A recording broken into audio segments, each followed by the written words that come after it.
Brothers and sisters, ito po ang hangarin ng Panginoon na matutunan natin sa panahon ng Kwaresma. Lahat ng tao, lahat ng bagay na mayroon tayo sa buhay, nangangailangan ng pagmamahal ng Diyos.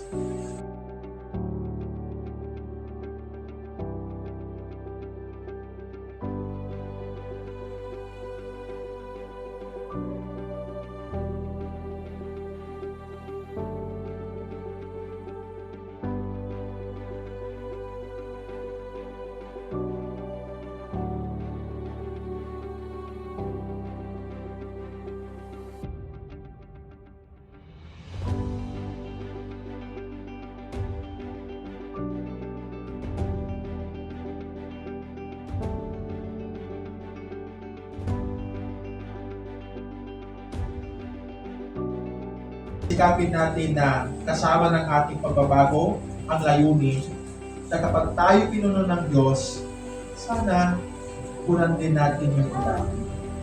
Kaya nga, yung magandang kabuluhan ng forgiveness ay love is forgiving. Kaya yun po ang ating dadalhin araw-araw.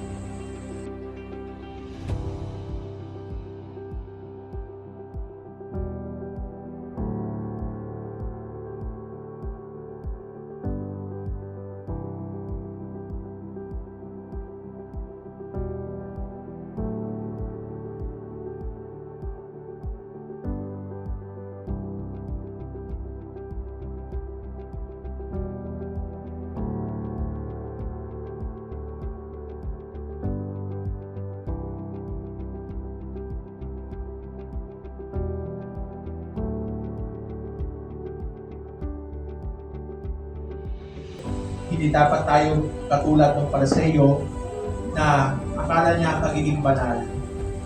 Ako lang ang pinuno ng Diyos at wala na akong pakialam sa iba. Hindi po yung kabanalan. Yung kabanalan ay alam mo na ikaw ay may pangangailangan sa Panginoon dahil mayroong kulang sa iyong buhay. At kapag katapos mong nalaman na pinuno ka ng Panginoon, titignan mo rin yung mga nangangailangan ng pag-ibig ng Diyos. At binabahagi mo rin ang pagmamahal na pupuno sa Kanya.